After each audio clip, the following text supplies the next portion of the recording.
Hello friends, system of particles and rotational motion part 13 വീഡിയോയിലേക്ക് എല്ലാ കൂട്ടുകാർക്കും സ്വാഗതം. നമ്മൾ ഈ വീഡിയോയിൽ കൺസർവേഷൻ ഓഫ് ആംഗുലാർ മൊമെന്റത്തെ കുറിച്ചാണ് പഠിക്കാൻ പോകുന്നത്. നിങ്ങളുടെ NCERT ടെക്സ്റ്റിലുള്ള എല്ലാത്തരം കോൺസെപ്റ്റുകളും ക്വസ്റ്റ്യൻസും നമ്മൾ ഈ വീഡിയോയിൽ ഡിസ്കസ് ചെയ്യും. സോ നമുക്ക് പഠിച്ചു തുടങ്ങാം. Conservation of angular momentum. Conservation of angular momentum. നമ്മൾ ഇതുപോലെ conservation of linear momentum, laws of motion എന്ന ചാപ്റ്ററിൽ പഠിച്ചായിരുന്നു, ശരിയല്ലേ? അവിടെ എന്താണ് പറഞ്ഞത്? നമുക്കൊരു സിസ്റ്റം ഉണ്ട്, അല്ലെങ്കിൽ ഒരു ബോഡി ഉണ്ട്. ഈ ബോഡിയിലോട്ട് അല്ലെങ്കിൽ സിസ്റ്റത്തിലോട്ട് നമ്മൾ എക്സ്റ്റേണൽ ഫോഴ്സ് ഒന്നും കൊടുക്കുന്നില്ലെന്ന് കരുതുക. സോ ഫോഴ്സിൻ്റെ വാല്യൂ എത്രയാണ്? 0 ആണ്. അങ്ങനെയെങ്കിൽ സിസ്റ്റത്തിൻ്റെ ആകെ ലീനിയർ മൊമെൻറ്റം എന്ന് പറയുന്നത് ഒരു കോൺസ്റ്റൻ്റ് ആയിരിക്കും, ശരിയല്ലേ? സോ എക്സ്റ്റേണൽ ഫോഴ്സ് ഒന്നും കൊടുത്തില്ലെങ്കിൽ സിസ്റ്റത്തിൻ്റെ ആകെ മൊമെൻറ്റം എന്തൊരു മൊമെൻറ്റമാണ്? ലീനിയർ മൊമെൻറ്റം ഒരു കോൺസ്റ്റൻ്റ് ആയിരിക്കും. ഇതാണ് law of conservation of linear momentum പറഞ്ഞത്, ശരിയല്ലേ? എങ്കിൽ അതുപോലെ law of conservation of angular momentum പറയുന്നതാണ്, if there is no external torque acting on a rotating system then the total angular momentum of the system will be a constant, ശരിയല്ലേ? അതായത് നമുക്കൊരു rotating system ഉണ്ട്. ഈ rotating സിസ്റ്റത്തിലേക്ക് നമ്മൾ external torque ഒന്നും തന്നെ കൊടുക്കുന്നില്ല. ടോർക്കിന്റെ വാല്യൂ എത്രയാണ്? 0 ആണ്. എങ്കിൽ ഈ സിസ്റ്റത്തിന്റെ ടോട്ടൽ ആംഗുലാർ മൊമെന്റ് എന്ന് പറയുന്നത് ഒരു കോൺസ്റ്റന്റ് ആയിരിക്കും. സോ നമുക്കറിയാം, ടോർക്കിന്റെ ഇക്വേഷൻ ആണ് tau is equal to dl divide by dt, ശരിയല്ലേ? Rate of change of angular മൊമെന്റത്തിനെ വിളിക്കുന്ന പേരാണ് ടോർക്ക്. ഇനി പറയുകയാണ്, if there is no external torque acting on the system, സിസ്റ്റത്തിലേക്ക് ആക്ട് ചെയ്യുന്ന എക്സ്റ്റേണൽ ടോർക്കിന്റെ വാല്യൂ 0 ആണെന്ന് കരുതുക. സോ ടോർക്കിന്റെ വാല്യൂ എത്രയാണ്? 0. അങ്ങനെയെങ്കിൽ dl ഡിവൈഡ് ബൈ dt എന്തായിട്ട് മാറും? 0 ആയിട്ട് മാറും, ശരിയല്ലേ? So dl divide by dt equals 0. എപ്പോഴാണ് ഒരു ഫ്രാക്ഷൻ 0 ആയി മാറുന്നത്? അതിൻ്റെ ന്യൂമറേറ്റർ 0 ആകണം, ശരിയല്ലേ? സോ dlന്റെ വാല്യൂ എന്തായിട്ട് മാറണം? 0 ആണെങ്കിൽ മാത്രമേ ഈ ഒരു ഫ്രാക്ഷൻ 0 ആകുകയുള്ളൂ, ശരിയല്ലേ? അതായത് എന്താണ് dl എന്ന് പറയുന്നത്? Change in angular momentum. So ഇവിടെ ചേഞ്ച് ഇൻ ആംഗുലാർ മൊമെന്റം 0 ആണ്. അതായത് ആംഗുലാർ മൊമെന്റത്തിന് ചേഞ്ച് ഒന്നും തന്നെ ഇല്ല. ആംഗുലാർ മൊമെന്റം ഒരു കോൺസ്റ്റന്റ് ആണ്, ശരിയല്ലേ? അല്ലെങ്കിൽ നമുക്ക് ഇങ്ങനെ പറയാം, ഇതെന്ന് പറയുന്നത് ഒരു ഡിഫറൻഷ്യൽ ഇക്വേഷൻ ആണ്. ഒരു കോൺസ്റ്റന്റിനെ ഡിഫറൻഷ്യേറ്റ് ചെയ്യുമ്പോഴാണ് നമുക്ക് വാല്യൂ 0 ആകുന്നത്, ശരിയല്ലേ? സോ ഇവിടെ വാല്യൂ 0 ആയെങ്കിൽ അതിൻ്റെ മീനിങ് എൽ എന്ന് പറയുന്നത് ഒരു കോൺസ്റ്റന്റ് ആയിരിക്കും. സോ നമുക്ക് ഏത് രീതിയിൽ വേണമെങ്കിലും എടുക്കാം. If there is no external torque acting on the system then the total angular momentum of the system എന്തായിരിക്കും? ഒരു കോൺസ്റ്റന്റ് ആയിരിക്കും, ശരിയല്ലേ? സോ ഇതാണ് law of conservation of angular momentum പറയുന്നത്. ഇനി ശ്രദ്ധിക്കണം, ഇവിടെ ആംഗുലാർ മൊമെന്റം എന്ന് പറയുന്നത് ഒരു വെക്റ്റർ ക്വാണ്ടിറ്റി ആണ്, ശരിയല്ലേ? അതൊരു കോൺസ്റ്റന്റ് ആണെന്ന് പറഞ്ഞു കഴിഞ്ഞാൽ ഈ വെക്റ്ററിന് എന്തൊക്കെയുണ്ട്? മാഗ്നിറ്റ്യൂഡുമുണ്ട്, ഡയറക്ഷനുമുണ്ട്, ശരിയല്ലേ?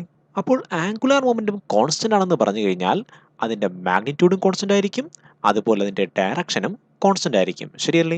അങ്ങനെയെങ്കിൽ നമ്മൾ ഇനി പഠിക്കാൻ പോകുന്നത് law of conservation of angular മൊമെന്റത്തിന്റെ ആപ്ലിക്കേഷൻസിനെ കുറിച്ചാണ്. Applications of conservation of angular momentum. Applications പഠിക്കുന്നതിന് മുന്നേ ആണെങ്കിൽ നമ്മൾ അറിഞ്ഞിരിക്കേണ്ട ഒരു കോൺസെപ്റ്റ് ആണ്, നമുക്കറിയാം ആംഗുലാർ മൊമെന്റം എന്ന് പറയുന്നത് ഒരു കോൺസ്റ്റന്റ് ആണ്, ശരിയല്ലേ? സിസ്റ്റത്തിലേക്കാണെങ്കിൽ എക്സ്റ്റേണൽ ടോർക്ക് ഒന്നും ആക്ട് ചെയ്യുന്നില്ല എങ്കിൽ അതിൻ്റെ ആംഗുലാർ മൊമെന്റം കോൺസ്റ്റന്റ് ആണ്. ഇനി എന്താണ് ആംഗുലാർ മൊമെന്റത്തിന്റെ ഇക്വേഷൻസ്? ആംഗുലാർ മൊമെന്റത്തിന് പ്രധാനമായും രണ്ട് ഇക്വേഷൻസ് ഉണ്ട്. ഒന്നാണ് angular momentum which is equal to I omega, ശരിയല്ലേ? മറ്റൊരു ഇക്വേഷൻ ആണ് angular momentum which is equal to R cross P, ശരിയല്ലേ? സോ നമുക്ക് രണ്ട് ഇക്വേഷൻസ് ഉണ്ട്. നമുക്ക് ഫസ്റ്റ് ഇക്വേഷൻ ആദ്യം എടുക്കാം. ആംഗുലാർ മൊമെന്റത്തിന് പകരം പറയാം ഐ ഒമേഗ, ശരിയല്ലേ? Which is equal to a constant. നമുക്ക് ഈ ഒമേഗയെ ഇവിടെ കൊണ്ടുവരാം. സോ നമുക്ക് കിട്ടും I is equal to a constant into 1 by omega, ശരിയല്ലേ? ഇനി ഈ കോൺസ്റ്റന്റിന് പകരം ഒരു പ്രൊപ്പോർഷണൽ സൈൻ കൊടുത്തു കഴിഞ്ഞാൽ നമുക്ക് എഴുതാം moment of inertia is inversely proportional to omega, ശരിയല്ലേ? അതായത് മൊമെന്റ് ഓഫ് ഇനേർഷ്യ കൂടിക്കഴിഞ്ഞാൽ, ഒരു സിസ്റ്റത്തിന്റെ മൊമെന്റ് ഓഫ് ഇനേർഷ്യ കൂടിക്കഴിഞ്ഞാൽ അതിൻ്റെ ആംഗുലാർ വെലോസിറ്റി അഥവാ കറക്കത്തിൻ്റെ സ്പീഡ് കുറയും, ശരിയല്ലേ? സോ മൊമെന്റ് ഓഫ് ഇനേർഷ്യ കൂടിക്കഴിഞ്ഞാൽ കറങ്ങുന്നതിൻ്റെ സ്പീഡ് കുറയും. സോ നമുക്ക് അറിഞ്ഞിരിക്കേണ്ട ഒരു പ്രധാന കോൺസെപ്റ്റ് ആണിത്. മൊമെന്റ് ഓഫ് ഇനേർഷ്യ കൂടുന്നതനുസരിച്ച് ആംഗുലാർ വെലോസിറ്റി കുറയും. അങ്ങനെയെങ്കിൽ ഈ ഇക്വേഷൻ നമുക്ക് പറയാം, ഐ ഒമേഗ ഒരു കോൺസ്റ്റന്റ് ആണെങ്കിൽ നമുക്ക് പറയാം I1 omega 1 which is equal to I2 ω2. ശരിയല്ലേ? സോ നമ്മളെ അടുത്ത ഇമ്പോർട്ടൻറ്റ് ഇക്വേഷൻ ആണ് I1 ω1 which is equal to I2 ω2. So നമ്മുടെ പ്രധാന കോൺസെപ്റ്റ് എന്താണ്?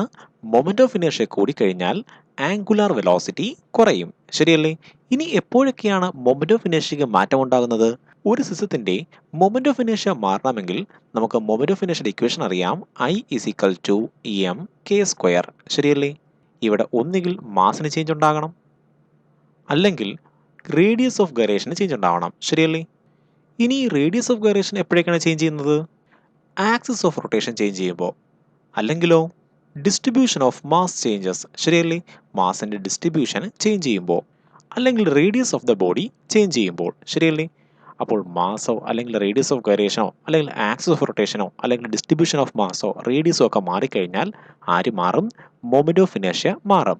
ശരിയല്ലേ? അതിനനുസരിച്ച് ആർക്ക് മാറ്റം ഉണ്ടാകും? ആംഗുലാർ വെലോസിറ്റിക്കും മാറ്റമുണ്ടാകും. ശരിയല്ലേ? നമ്മൾ ഇതിനെക്കുറിച്ചാണ് ഇനി ഡിസ്കസ് ചെയ്യാൻ പോകുന്നത്.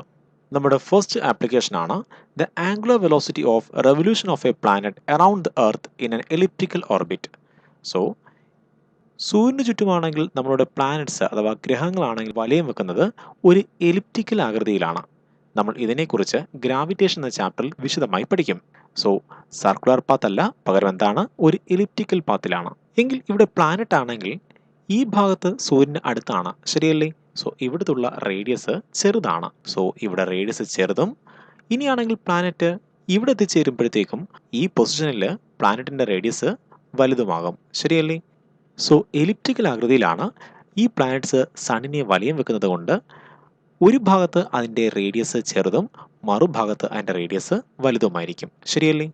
നമുക്കറിയാം ഇതിനെ ഒരു പോയിന്റ് മാസർ കണക്കാക്കി കഴിഞ്ഞാൽ റേഡിയസ് കൂടുന്നതനുസരിച്ച് മൊമെന്റ് ഓഫ് ഇനേർഷ്യ കൂടും. ശരിയല്ലേ? സോ ഇവിടെ റേഡിയസ് കൂടുതലാണ്. റേഡിയസ് കൂടിയാൽ ആര് കൂടും? മൊമെന്റ് ഓഫ് ഇനേർഷ്യ കൂടും. ശരിയല്ലേ? അങ്ങനെയെങ്കിൽ ഇവിടെ മൊമെന്റ് ഓഫ് ഇനേർഷ്യ കൂടുതലാണെങ്കിൽ ആര് കുറവായിരിക്കും? ആംഗുലാർ വെലോസിറ്റി കുറവായിരിക്കും. സോ പ്ലാനറ്റ്സിൻ്റെ ആണെങ്കിൽ ആംഗുലാർ വെലോസിറ്റി ഈ റീജിയനിൽ കുറവായിരിക്കും. ശരിയല്ലേ? ഇനി ഇവിടെയാണെങ്കിലോ പ്ലാനറ്റ്സിൻ്റെ വെലോസിറ്റി കൂടുതലായിരിക്കും. കാരണം എന്താണ്? ഇവിടെ റേഡിയസ് കുറവാണ്. റേഡിയസ് കുറഞ്ഞു കഴിഞ്ഞാൽ മൊമെന്റ് ഓഫ് ഇനേർഷ്യയും കുറയും. ശരിയല്ലേ? മൊമെന്റ് ഓഫ് ഇനേർഷ്യ കുറഞ്ഞു കഴിഞ്ഞാൽ ആര് കൂടും? ആംഗുലാർ വെലോസിറ്റി കൂടും. ശരിയല്ലേ? So the angular velocity of revolution of planets around the sun in an elliptical orbit increases. അവയുടെ ആംഗുലാർ വെലോസിറ്റി എന്ത് ചെയ്യും? കൂടും. When the planet come closer to the sun. ശരിയല്ലേ? സോ പ്ലാനറ്റ്സ് ആണെങ്കിൽ സണ്ണിന് അടുത്ത് വരുമ്പോൾ അതിൻ്റെ ആംഗുലാർ വെലോസിറ്റി കൂടും. And vice versa, because when planets come closer to the sun its moment of inertia decreases. ശരിയല്ലേ? പ്ലാനറ്റ്സ് ആണെങ്കിൽ സൂര്യന് അടുത്ത് വരുമ്പോൾ റേഡിയസ് കുറയും. റേഡിയസ് കുറഞ്ഞു കഴിഞ്ഞാൽ മൊമെന്റ് ഓഫ് ഇനേർഷ്യയും കുറയും. Therefore omega increases. അതുകൊണ്ട് ആര് കൂടും? ആംഗുലാർ വെലോസിറ്റി കൂടും. ശരിയല്ലേ? സോ നമ്മളുടെ ഒന്നാമത്തെ ആപ്ലിക്കേഷൻ ആണ് ഇത്. സോ അടുത്ത എക്സാമ്പിൾ ആണ് ബാലറ്റ് ഡാൻസർ. ഡാൻസർ ആണെങ്കിൽ ഒരു ഫിക്സ്ഡ് ആക്സിൽ റൊട്ടേറ്റ് ചെയ്യുകയാണ്. അങ്ങനെ റൊട്ടേറ്റ് ചെയ്യുമ്പോൾ അവരുടെ കൈ ആണെങ്കിൽ സ്ട്രെച്ച് ചെയ്യുകയാണ്. അങ്ങനെ കൈ നിവർത്തി പിടിക്കുമ്പോൾ റേഡിയസ് കൂടും. ശരിയല്ലേ? നമുക്കറിയാം റേഡിയസ് കൂടുമ്പോൾ മൊമെന്റ് ഓഫ് ഇനേർഷ്യ എന്ത് സംഭവിക്കും? മൊമെന്റ് ഓഫ് ഇനേർഷ്യ കൂടും. ശരിയല്ലേ? I is equal to mr² എന്നാണ്. ആറിൻ്റെ വാല്യൂ കൂടിക്കഴിഞ്ഞാൽ മൊമെന്റ് ഓഫ് ഇനേർഷ്യയും കൂടും. അങ്ങനെ മൊമെന്റ് ഓഫ് ഇനേർഷ്യ കൂടിക്കഴിഞ്ഞാൽ നമുക്കറിയാം moment of inertia is inversely proportional to angular velocity. ശരിയല്ലേ? മൊമെന്റ് ഓഫ് ഇനേർഷ്യ കൂടിക്കഴിഞ്ഞാൽ ആംഗുലാർ വെലോസിറ്റി കുറയും. അതായത് കൈ ഇങ്ങനെ സ്ട്രെച്ച് ചെയ്ത് പിടിച്ചു കഴിഞ്ഞാൽ കറക്കത്തിൻ്റെ സ്പീഡ് കുറയും. ഇനിയാണെങ്കിൽ കൈ ബോഡിയോട് ചേർത്ത് പിടിച്ചു കഴിഞ്ഞാലോ അവിടെയാണെങ്കിൽ റേഡിയസ് കുറവായിരിക്കും. ശരിയല്ലേ? അങ്ങനെ റേഡിയസ് കുറവായി കഴിഞ്ഞാൽ മൊമെന്റ് ഓഫ് ഇനേർഷ്യയും കുറയും. ശരിയാണോ? റേഡിയസ് കുറയുമ്പോൾ മൊമെന്റ് ഓഫ് ഇനേർഷ്യയും കുറയും. മൊമെന്റ് ഓഫ് ഇനേർഷ്യ കുറഞ്ഞു കഴിഞ്ഞാൽ ആര് കൂടും? നമുക്കറിയാം moment of inertia is inversely proportional to angular velocity ആണ്. ശരിയല്ലേ? മൊമെന്റ് ഓഫ് ഇനേർഷ്യ ആണെങ്കിൽ കുറഞ്ഞു കഴിഞ്ഞാൽ ആംഗുലാർ വെലോസിറ്റി കൂടും. അതായത് ബോഡിയോട് കൈ ചേർത്ത് പിടിച്ചു കഴിഞ്ഞാൽ അവരുടെ കറക്കം കൂടുതലായിരിക്കും. ശരിയല്ലേ? സോ കൈ ആണെങ്കിൽ സ്ട്രെച്ച് ചെയ്യുകയും അതുപോലെ ബോഡിയോട് ചേർത്ത് പിടിക്കുകയും ചെയ്യുമ്പോൾ ആംഗുലാർ വെലോസിറ്റി മാറും. ശരിയല്ലേ? ഇത് ഏത് നിയമം കൊണ്ടാണ്? കൺസർവേഷൻ ഓഫ് ആംഗുലാർ മൊമെന്റമാണ് ഇതിന് കാരണം. ശരിയല്ലേ? അടുത്ത മൂന്നാമത്തെ ആപ്ലിക്കേഷൻ ആണ് ജമ്പിങ് ഓഫ് എ ഡൈവർ. അപ്പോൾ ഒരു ഡൈവർ ആണെങ്കിൽ ഒരു സ്പ്രിംഗ് ബോർഡിൽ നിന്നാണെങ്കിൽ ജമ്പ് ചെയ്യാൻ പോകുകയാണ്. അപ്പോൾ ഇങ്ങനെ ജമ്പ് ചെയ്യുമ്പോൾ എയറിൽ വെച്ച് എത്ര തവണ ഇങ്ങനെ റിവോൾവ് ചെയ്യും, കറങ്ങും, അതിനെ അടിസ്ഥാനപ്പെടുത്തിയാണ് പോയിന്റ് നിർണ്ണയിക്കുന്നത്. ശരിയല്ലേ? സോ കൂടുതൽ തവണ കറങ്ങാൻ വേണ്ടി ഡൈവേഴ്സ് എന്ത് ചെയ്യും? ഏറ്റവും മുകളിൽ എത്തിയ ശേഷമാണെങ്കിൽ അവരവരുടെ ബോഡി മാക്സിമം സ്ട്രെച്ച് ചെയ്ത് പിടിക്കും. ശരിയല്ലേ? ഉള്ളിലേക്ക് മാക്സിമം സ്ട്രെച്ച് ചെയ്ത് പിടിക്കും. അതിൻ്റെ ഫലമായിട്ട് റേഡിയസ് എന്ത് ചെയ്യും? കുറയും. ശരിയല്ലേ? ഈ വസ്തുവിൻ്റെ അല്ലെങ്കിൽ ഒരു പോയിന്റ് മാസിൻ്റെ റേഡിയസ് കുറയുകയും അല്ലെങ്കിൽ റേഡിയസ് ഓഫ് ഗൈറേഷൻ കുറയുകയും മൊമെന്റ് ഓഫ് ഇനേഷ്യ കുറയുകയും ചെയ്യും. സോ റേഡിയസ് കുറഞ്ഞു കഴിഞ്ഞാൽ മൊമെന്റ് ഓഫ് ഇനേഷ്യ കുറയും. ശരിയല്ലേ? മൊമെന്റ് ഓഫ് ഇനേഷ്യ കുറഞ്ഞു കഴിഞ്ഞാലോ ആംഗുലാർ വെലോസിറ്റി കൂടും. ശരിയല്ലേ? നമ്മുടെ റിലേഷൻ എന്താണ്? I is inversely proportional to omega എന്നാണ്. ശരിയല്ലേ? അങ്ങനെയെങ്കിൽ മൊമെന്റ് ഓഫ് ഇനേഷ്യ ആണെങ്കിൽ കുറഞ്ഞു കഴിഞ്ഞാൽ ആംഗുലാർ വെലോസിറ്റി കൂടും. ശരിയല്ലേ? സോ ഇവിടെയാണെങ്കിൽ മൊമെന്റ് ഓഫ് ഇനേഷ്യ കുറയും. കാരണം അവരുടെ കൈകാലുകൾ ബോഡിയോട് സ്ട്രെച്ച് ചെയ്ത് പിടിക്കുന്നതിൻ്റെ ഫലമായിട്ട് റേഡിയസ് കുറയും, മൊമെന്റ് ഓഫ് ഇനേഷ്യ കുറയും, അതുപോലെ ആംഗുലാർ വെലോസിറ്റി കൂടും. അതുകൊണ്ട് കൂടുതൽ തവണ കറങ്ങുവാൻ ഇവർക്ക് കഴിയും. ശരിയല്ലേ? സോ ഇതിന് നേരെ ഓപ്പോസിറ്റുള്ള മറ്റൊരു എക്സാമ്പിളാണ് falling down of a cat. So പൂച്ചയാണെങ്കിൽ ഒരു വലിയ ബിൽഡിങ്ങിൻ്റെ മുകളിൽ താഴേക്ക് വീഴുകയാണെന്ന് കരുതുക. അപ്പോൾ അന്തരീക്ഷത്തിൽ വെച്ച് എന്ത് ചെയ്യും? അവൻ റൊട്ടേറ്റ് ചെയ്യും. ശരിയല്ലയോ? എപ്പോഴെങ്കിലും എർത്തിന് സമാന്തരമായി വന്നു കഴിഞ്ഞാൽ അവൻ എന്ത് ചെയ്യും? അവൻ്റെ കൈകാലുകളും വാലും സ്ട്രെച്ച് ചെയ്യും. അതിൻ്റെ ഫലമായിട്ട് റേഡിയസ് കൂടും. റേഡിയസ് കൂടിക്കഴിഞ്ഞാൽ എന്ത് ചെയ്യും? മൊമെന്റ് ഓഫ് ഇനേഷ്യയും കൂടും. അതുപോലെ ആംഗുലാർ വെലോസിറ്റി കുറയും. ശരിയല്ലേ? അപ്പോൾ ഭൂമിക്ക് സമാന്തരമായി വന്നു കഴിഞ്ഞാൽ അവൻ എന്ത് ചെയ്യും? അവൻ്റെ മൊമെന്റ് ഓഫ് ഇനേഷ്യ കൂട്ടുകയും അതുപോലെ ആംഗുലാർ വെലോസിറ്റിയെ കുറയ്ക്കുകയും ചെയ്യും. പിന്നെ കറങ്ങുമോ? ആംഗുലാർ വെലോസിറ്റി കുറഞ്ഞു കഴിഞ്ഞാൽ, നന്നേ കുറഞ്ഞു കഴിഞ്ഞാൽ അത് പിന്നെ എന്ത് ചെയ്യത്തില്ല? കറങ്ങത്തില്ല. ശരിയല്ലേ? പിന്നെ എന്ത് ചെയ്യും? നേരെ താഴേക്ക് വന്ന് വീഴും. സോ ഇങ്ങനെയാണ് പൂച്ച എങ്ങനെ എടുത്തെറിഞ്ഞു കഴിഞ്ഞാലും 4 കാലിൽ വന്ന് വീഴാനുള്ള കാരണം. ശരിയല്ലേ? സോ ഇതൊക്കെ ആർക്ക് എക്സാമ്പിളാണ്? കൺസർവേഷൻ ഓഫ് ആംഗുലാർ മൊമെന്റത്തിന് എക്സാമ്പിളാണ്. ഇനി നമുക്ക് അടുത്ത എക്സാമ്പിൾ നോക്കാം. നമ്മുടെ അടുത്ത എക്സാമ്പിളാണ് shrinking of A planet. So ഇത് നമ്മളുടെ എർത്താണെന്ന് കരുതുക. ഈ എർത്താണെങ്കിൽ ചുരുങ്ങി, അതായത് ഷ്രിങ്ക് ചെയ്ത് അതിൻ്റെ റേഡിയസിൻ്റെ പകുതിയായിട്ട് മാറി. സോ ഈ റേഡിയസ് 6 ആണെങ്കിൽ പുതിയ റേഡിയസ് എത്രയാണ്? 6/2. ശരിയല്ലേ? അത് ഷ്രിങ്ക് ചെയ്ത് ചുരുങ്ങി അതിൻ്റെ പകുതിയായിട്ട് മാറി. എങ്കിൽ ഭൂമിയുടെ ഡേ ഡ്യൂറേഷൻ എത്രയായിട്ട് മാറും? സോ നമുക്കറിയാം, സാധാരണഗതിയിൽ ഒരു തവണയാണെങ്കിൽ ഭൂമി കറങ്ങി തിരിച്ചു വരുവാൻ 24 മണിക്കൂർ വേണം. ശരിയല്ലേ? സോ ഇതിനെ വിളിക്കുന്ന പേരാണ് ടൈം പീരീഡ്, പ്ലാനറ്റിൻ്റെ ടൈം പീരീഡ്. സോ ഈ കണ്ടീഷനിലാണെങ്കിൽ, അതായത് എർത്തിൻ്റെ റേഡിയസിൻ്റെ പകുതിയായിട്ട് ചുരുങ്ങിക്കഴിഞ്ഞാൽ ടൈം പീരീഡ് അഥവാ ഡേ ഡ്യൂറേഷൻ എത്രയായിട്ട് മാറുമെന്നാണ് കണ്ടുപിടിക്കേണ്ടത്. സോ നമുക്ക് ഈ ടൈം പീരീഡിനെ T1 എന്ന് പറയാം, ഈ ടൈം പീരീഡിനെ T2 എന്ന് പറയാം. ശരിയല്ലേ? നമുക്ക് T1ൻ്റെ വാല്യൂ അറിയാം, എത്രയാണ്? 24 hours. നമുക്ക് T2 എത്രയെന്നാണ് കണ്ടുപിടിക്കേണ്ടത്. ശരിയല്ലേ?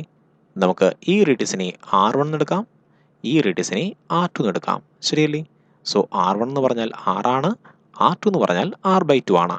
നമുക്കറിയാം, law of conservation of angular moment അനുസരിച്ച് L is equal to a constant. ശരിയല്ലേ? നമുക്കറിയാം L is equal to I ഒമേഗയാണ്. So I omega is equal to a constant. അങ്ങനെയെങ്കിൽ പറയാം I1 omega 1 which is equal to I2 omega 2. ശരിയല്ലേ? എന്താണ് omega എന്ന് പറയുന്നത്? നമുക്ക് omega is equal to 2π divide by time period എന്ന് പറയാം. ശരിയല്ലേ? ഈ കാര്യമാണെങ്കിൽ നമ്മൾ മുന്നേ ഉള്ള വീഡിയോയിൽ ഡിസ്കസ് ചെയ്തതാണ്. ഒമേഗ എന്ന് പറഞ്ഞു കഴിഞ്ഞാൽ തീറ്റ ഡിവൈഡ് ബൈ ടി ആണ്. ശരിയല്ലേ? ഒരു ഫുൾ റെവല്യൂഷൻ എടുക്കുമ്പോൾ തീറ്റ എത്രയായിട്ട് മാറും? 2π ആയിട്ട് മാറും.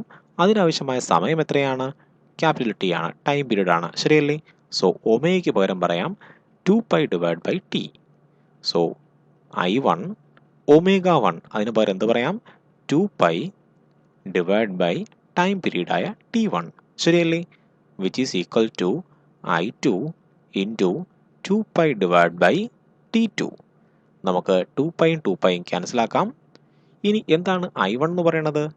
മൊമെന്റ് ഓഫ് ഇനേഷ്യ ഓഫ് എ സ്പിയർ. നമുക്കറിയാം സ്പിയറിൻ്റെ മൊമെന്റ് ഓഫ് ഇനേഷ്യ എത്രയാണ്? I is equal to 2/5 mr². ശരിയല്ലേ? അങ്ങനെയെങ്കിൽ ഇവിടുത്തെ മൊമെന്റ് ഓഫ് ഇനേഷ്യയാണ് 2/5 mr². ഇവിടുത്തെ R എത്രയാണ്? 6 തന്നെയാണ്. ശരിയല്ലേ? ഇൻറ്റു ഇനിയുള്ളത് എന്താണ്? 1/T1 which is equal to I2. So ഇവിടെയും 2/5 mr². ഇവിടുത്തെ R എത്രയാണ്? 6/2 ആണ്. ശരിയല്ലേ? So R/2 the whole square into 1 divide by T2. നമുക്ക് ഇവിടെയും 2m/5 ഉണ്ട്, ഇവിടെയും 2m/5 ഉണ്ട്. ശരിയല്ലേ? സോ നമുക്ക് 2m/5ഉം 2m/5 ക്യാൻസൽ ചെയ്യാം. സോ ബാക്കിയുള്ളത് ആരാണ്? R square divide by T1 which is equal to ഇവിടെ എന്താണ്? ആർ സ്ക്വയർ ഡിവൈഡ് ബൈ 4 ശരിയല്ലേ? Into 1/T2. ഇവിടെ നിന്ന് നമുക്ക് ആരെ കട്ട് ചെയ്യാം? ആർ സ്ക്വയറും ക്യാൻസലായി പോകും ശരിയല്ലേ? സോ ബാക്കി എന്താ നടക്കുന്നത്? T1 which is equal to 4T2 ശരിയല്ലേ? T1 പകരം പറയാം 24 hours. So 24 which is equal to 4T2. So T2 is equal to 24 divided by 4 which is equal to 6 hours. So പുതിയ ടൈം പീരീഡ് ആണ് 6 hours ശരിയല്ലേ? So നമ്മൾ ഏത് കണക്ക് വെച്ചാണ് ഇത് കണ്ടുപിടിച്ചത്? കൺസർവേഷൻ ഓഫ് ആംഗുലാർ മൊമെൻറ്റം വെച്ചാണ് ഇത് കണ്ടുപിടിച്ചത് ശരിയല്ലേ? ഇനി ഇതിനോടൊപ്പം തന്നെ പറയാൻ കഴിയുന്ന മറ്റൊരു കാര്യമാണ് നമ്മുടെ എർത്തിൻ്റെ പോളാർ റീജിയനിലെ മഞ്ഞുപാളികൾ ഉരുകുകയാണെന്ന് കരുതുക. സോ നമുക്ക് പോളാർ റീജിയനിൽ മഞ്ഞ് പാളികളുണ്ട്. ഈ മഞ്ഞ് പാളികളാണെങ്കിൽ ഉരുകി ഇക്വിറ്റോറിയൽ റീജിയനിലേക്ക് വരികയാണ്. സോ ഇവിടുള്ള ഐസ് ഉരുകിയാണെങ്കിൽ ഇക്വിറ്റോറിയൽ റീജിയനിലോട്ട് വന്നു കഴിഞ്ഞാൽ ഗ്ലോബൽ വാർമിംഗ് അനുസരിച്ചാണെങ്കിൽ ഇവിടുത്തെ മഞ്ഞ് ഉരുകുന്നുണ്ട് ശരിയല്ലേ? അതിൻ്റെ ഫലമായിട്ട് ആക്സിസ് ഓഫ് റൊട്ടേഷനിൽ നിന്നും മാസ് എന്ത് ചെയ്യും? അകന്നു മാറും ശരിയല്ലേ? സോ ആക്സിസ് ഓഫ് റൊട്ടേഷനിൽ നിന്നും മാസ് അകന്നു മാറുന്നതിൻ്റെ ഫലമായിട്ട് മൊമെന്റ് ഓഫ് ഇനേർഷ്യ എന്ത് ചെയ്യും? കൂടും. ശരിയാണോ? എപ്പോഴെങ്കിലും മാസ് ആക്സിസ് ഓഫ് റൊട്ടേഷനിൽ നിന്നും അകന്നു മാറിക്കഴിഞ്ഞാൽ മാസിൻ്റെ ഡിസ്ട്രിബ്യൂഷൻ ആക്സിസ് ഓഫ് റൊട്ടേഷനിൽ നിന്നും അകന്നു മാറിക്കഴിഞ്ഞാൽ മൊമെന്റ് ഓഫ് ഇനേർഷ്യ കൂടും ശരിയല്ലേ? പോളാർ റീജിയനിലൂടെ ആര് കടന്നു പോകുന്നുണ്ട്? ആക്സിസ് ഓഫ് റൊട്ടേഷൻ കടന്നു പോകുന്നുണ്ട്. സോ ഈ ആക്സിസ് ഓഫ് റൊട്ടേഷനിൽ നിന്നും മാസ് അകന്നു മാറുന്നതിൻ്റെ ഫലമായിട്ട് മഞ്ഞുരുകുമ്പോൾ ഇവിടെയുള്ള മഞ്ഞുപാളികൾ വെള്ളവും ഒക്കെ എന്ത് ചെയ്യും? അകന്നു മാറും ശരിയല്ലേ? ഇവിടെ നിന്ന് ഇങ്ങോട്ട് വരും, ഇക്വിറ്റോറിയൽ റീജിയനിലേക്ക് വരും. ഇതിൻ്റെ ഫലമായിട്ട് മൊമെന്റ് ഓഫ് ഇനേർഷ്യ കൂടുകയും അതുപോലെ ആംഗുലാർ വെലോസിറ്റി കുറയുകയും ചെയ്യും ശരിയല്ലേ? നമുക്കറിയാം omega is equal to 2π divide by T ആണ്. സോ ആംഗുലാർ വെലോസിറ്റി കുറഞ്ഞു കഴിഞ്ഞാൽ ടൈം പീരീഡ് എന്ത് ചെയ്യും? കൂടും. അതായത് ഡേയുടെ ഡ്യൂറേഷൻ കൂടും ശരിയല്ലേ? സോ ഗ്ലോബൽ വാർമിങ്ങിൻ്റെ ഫലമായിട്ട് ഡേ ഡ്യൂറേഷൻ കൂടാൻ ആരാണ് കാരണം? കൺസർവേഷൻ ഓഫ് ആംഗുലാർ മൊമെൻറ്റം ആണ് കാരണം ശരിയല്ലേ? സോ നമ്മൾ ഇതുവരെ കേട്ടെന്ന് പറയുന്നത് ആംഗുലാർ മൊമെൻറ്റം എന്ന് പറയുന്നത് ഒരു വെക്റ്റർ ക്വാണ്ടിറ്റി ആണ്. അതെന്ന് പറയുന്നത് ഒരു കോൺസ്റ്റന്റ് ആണ് ശരിയല്ലേ?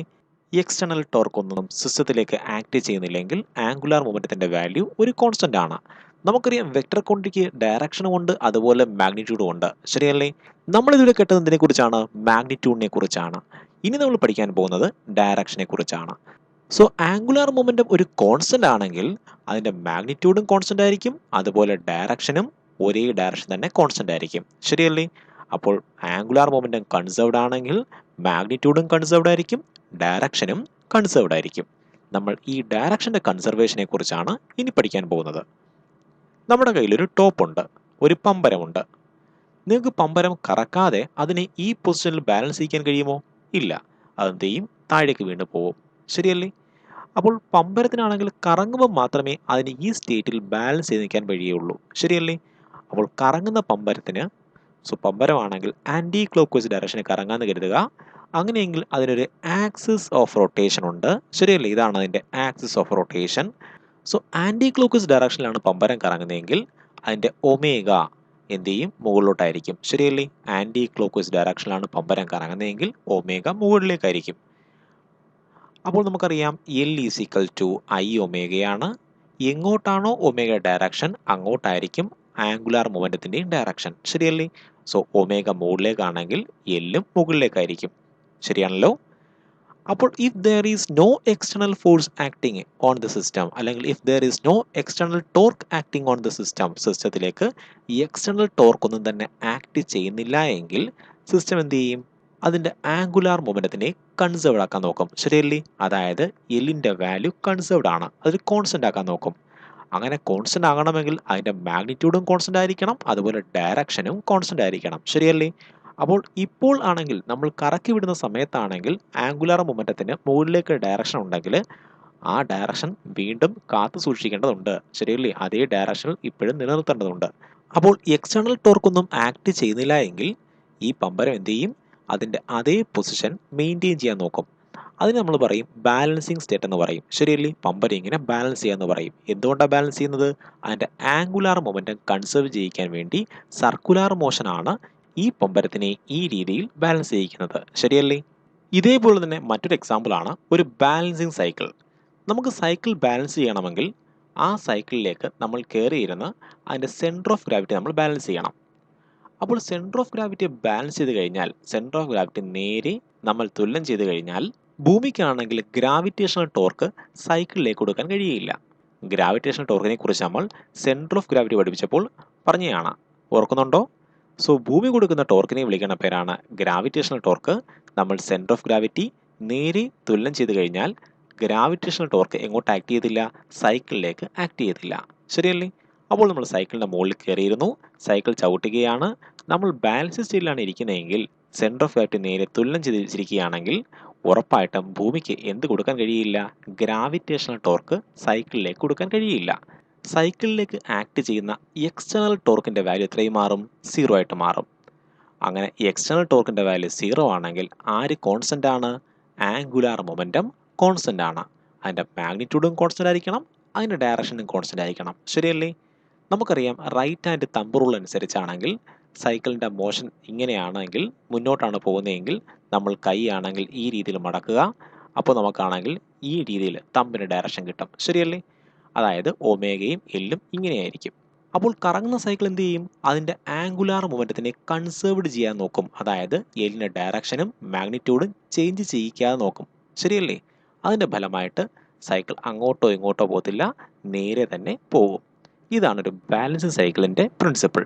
ഇനി നിങ്ങളുടെ NCERT ടെക്സ്റ്റിൽ പറയുന്ന മറ്റൊരു എക്സാമ്പിളാണ്. ഇവിടെയാണെങ്കിൽ എൻ്റെ കയ്യിൽ ഒരു സൈക്കിൾ റിമുണ്ട്. നമുക്കറിയാം ആക്സിലുണ്ട്. ശരിയല്ലേ? ഇതാണ് നമ്മളെ ആക്സിൽ. അവിടെയാണെങ്കിൽ ഞാനാണെങ്കിൽ ഒരു കയർ കെട്ടിയിട്ടുണ്ട്. ശരിയല്ലേ? എന്നിട്ട് ഞാൻ ഈ സൈക്കിൾ റിമിനെയാണെങ്കിൽ ഞാൻ ഇങ്ങനെ കറക്കുകയാണ്. ശരിയല്ലേ? അപ്പോൾ ഈ സൈക്കിൾ റിം കറങ്ങുന്നത് എങ്ങനെയാണ്? ക്ലോക്ക് വൈസിലാണ്. ശരിയല്ലേ? സൈക്കിൾ റിം ക്ലോക്ക് വൈസിലാണ് കറങ്ങുന്നതെങ്കിൽ നമ്മുടെ റൈറ്റ് ഹാൻഡ് റൂൾ അനുസരിച്ച് ആംഗുലാർ മൊമെൻറ്റം ഇങ്ങനെ പോകും. ശരിയല്ലേ? നിങ്ങളുടെ കൈ മടക്കി നോക്കുക. ഈ രീതിയിൽ മടക്കി നോക്കുമ്പോൾ നിങ്ങൾക്ക് മനസ്സിലാകും ആംഗുലാർ മൊമെൻറ്റം ഈ രീതിയിലാണ് പോകുന്നത്. സോ ആംഗുലാർ മൊമെൻറ്റം ഇങ്ങോട്ടാണ്, അതുപോലെ ഒമേഗയും ഈ ഡയറക്ഷനിലാണ്. ശരിയല്ലേ? ഇനിയാണെങ്കിൽ പെട്ടെന്ന് അതിൻ്റെ ഒരു കയറാണെങ്കിൽ പൊട്ടിപ്പോയി. സോ ഒരു കയറാണെങ്കിൽ പൊട്ടിപ്പോയി. അപ്പോൾ ഈ സമയത്തും ഒമേഗ എങ്ങോട്ടാണ്? അത് ഇങ്ങോട്ടാണ്. ശരിയല്ലേ? ഒമേഗയും അതുപോലെ എല്ലും ഈ ഡയറക്ഷനിലേക്കാണ്. According to conservation of angular momentum, angular മൊമെൻറ്റത്തിൻ്റെ കൺസർവേഷൻ അനുസരിച്ച് if there is no external torque acting on the system, സിസ്റ്റത്തിലേക്ക് വല്ല ടോർക്ക് ആക്ട് ചെയ്യുന്നുണ്ടോ? ഇല്ല. പുറത്തുനിന്ന് ഒരു ശക്തിയും ആക്ട് ചെയ്യുന്നില്ല. അപ്പോൾ സിസ്റ്റത്തിലേക്ക് യാതൊരു ടോർക്കും ആക്ട് ചെയ്യുന്നില്ല എങ്കിൽ അതിൻ്റെ ആംഗുലാർ മൊമെൻറ്റം കൺസേർവ്ഡ് ആയിരിക്കണം. ശരിയല്ലേ? അതായത് ആംഗുലാർ മൊമെൻറ്റത്തിൻ്റെ ഡയറക്ഷനും മാഗ്നിറ്റ്യൂഡും കൺസേർവ്ഡ് ആയിരിക്കണം. ശരിയല്ലേ? സോ ഇതിൻ്റെ ഡയറക്ഷൻ കൺസേർവ്ഡ് ആയിരിക്കണമെങ്കിൽ ഇതെങ്ങോട്ട് വീഴാൻ പാടില്ല? താഴേക്ക് വീണു പോകാൻ പാടില്ല. ശരിയല്ലേ? നമുക്കറിയാം, കറങ്ങുന്ന വീലിൻ്റെ ആണെങ്കിൽ ഒരു ഭാഗം പൊട്ടിപ്പോയാൽ നിങ്ങൾ പല ആൾക്കാർ ചിന്തിക്കും, എന്ത് ചെയ്യും? ഈ വീൽ താഴേക്ക് വീണു പോകുമെന്ന് ചിന്തിക്കും. ശരിയല്ലേ? പക്ഷേ അങ്ങനെ വീല് താഴേക്ക് വീണു പോകില്ല. കാരണം എന്താണ്? അതിൻ്റെ ആംഗുലാർ മൊമെൻറ്റത്തെ കൺസേർവ്ഡ് ചെയ്യിക്കാൻ വേണ്ടി ഈ വീൽ എന്ത് ചെയ്യും? അതിനെ ഇങ്ങനെ തന്നെ ഹോൾഡപ്പ് ചെയ്യും. മനസ്സിലാകുന്നുണ്ടോ? സോ ഗ്രാവിറ്റിയുടെ പുള്ളിനെ ഓവർകം ചെയ്തുകൊണ്ട് ഈ വീൽ ഇങ്ങനെ കറങ്ങിക്കൊണ്ടേയിരിക്കും. എപ്പോൾ വരെ കറങ്ങും? എപ്പോൾ വരെയാണോ ഇതിൻ്റെ സ്പീഡ് കുറയാതിരിക്കുന്നത് അപ്പോൾ വരെ ഇങ്ങനെ കറങ്ങിക്കൊണ്ടിരിക്കും. എപ്പോഴെങ്കിലും സ്പീഡിൻ്റെ വാല്യൂ കുറഞ്ഞു കഴിഞ്ഞാൽ ഗ്രാവിറ്റേഷണൽ ടോർക്ക് ഓവർകം ചെയ്യുകയും ഈ വീലിനെ താഴേക്ക് പിടിച്ച് വലിച്ചിടുകയും ചെയ്യും. ശരിയല്ലേ? സോ ഇതൊക്കെ ആർക്ക് എക്സാമ്പിളാണ്? കൺസർവേഷൻ ഓഫ് ആംഗുലാർ മൊമെൻറ്റത്തിൻ്റെ എക്സാമ്പിൾസ് ആണ്. നിങ്ങളുടെ NCERT ടെക്സ്റ്റിലുള്ള എല്ലാത്തരം കോൺസെപ്റ്റുകളും ഞാനിവിടെ പറഞ്ഞു കഴിഞ്ഞിട്ടുണ്ട്. നിങ്ങൾക്ക് ഈ വീഡിയോ ഉപകാരപ്പെട്ടെന്ന് പ്രതീക്ഷിക്കുന്നു. നമുക്ക് അടുത്ത വീഡിയോയിൽ കാണാം. Have a nice study. By.